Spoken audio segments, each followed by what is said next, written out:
In order to address the environmental concerns, we need to address the basic needs of those who are systematically oppressed or marginalized, left in poverty. We need to be in solidarity with them as we work towards a new vision of the environment.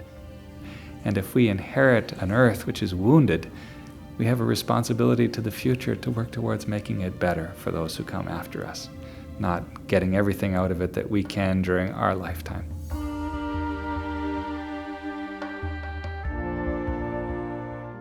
I often wonder how people can plunder the earth knowing that they have children or grandchildren whom they hope will still have as abundant a life as they have, because in the end we have to slow down if we're going to want to have enough for our grandchildren. We have 3 of them right now, and we hope they'll live long lives as well as we do.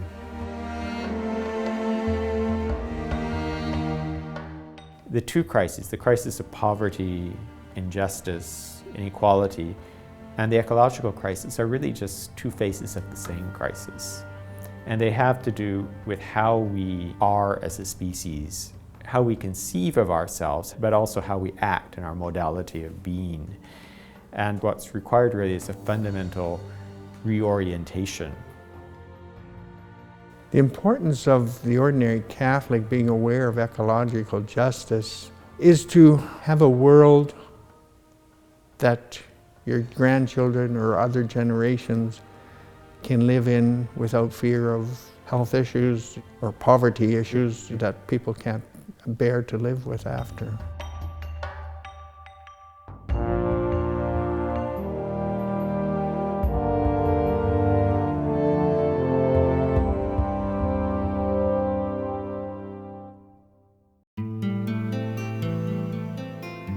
The 6th theme addressed by the document is solidarity. I would like to pick up 2 points that it makes. The first is the call for solidarity with the poor. Here we're talking about human decisions, institutions, corporations, collective societal decisions which leave some people perpetually without, perpetually struggling for a livelihood. And secondly, the text talks about an intergenerational solidarity, thinking about those who are to come, the future generations. Pope Benedict here says a greater sense of intergenerational solidarity is urgently needed.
We're called to use this earth, to live on this earth in such a way that those who come after us will receive the same blessings from it that we have.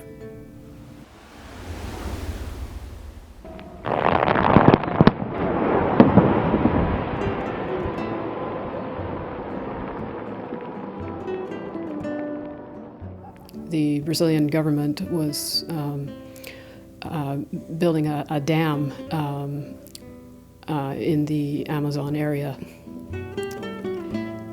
And the amount of electricity that the dam was actually able to supply was very little, and yet the amount of land that was flooded caused a significant amount of environmental damage. The trees that died within the water actually poisoned the water, killed the fish, and this water went down through the river and killed the fish downstream. And even from the time that I served there, I know that the people who live along the river depend on the river. They depend on it for food, for fish, for water, for drinking water. And to have this happen at the time, it affected about 2,000 families who were living downstream. Scarborough Missions and other pastoral workers worked with a number of other people in the area to try and get this dam stopped because of its impact on the environment and because of the impact on the people who were living downstream of the dam. So Scarborough Mission's involvement in ecological justice hasn't stemmed so much from just a concern for trees or for the environment per se, but for also in connection with its impact on the people where they were serving.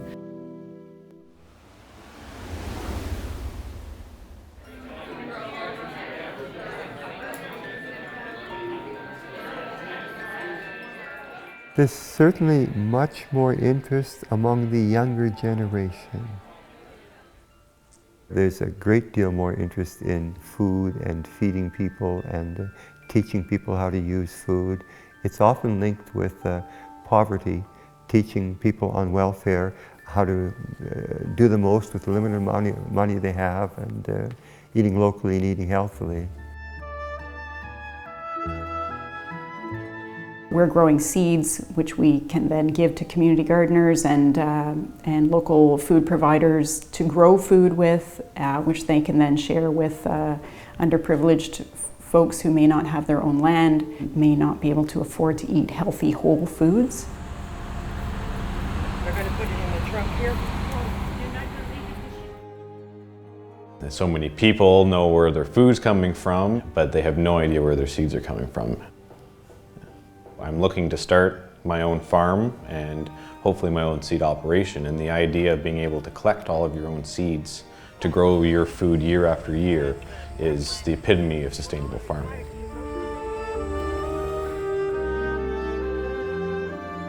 I don't know why these things aren't present in a lot of people's lives, because for me, they're sort of growing up. They've always been there. Over the last 5 years or so, getting more and more involved in food, environmental justice interests, social justice interests.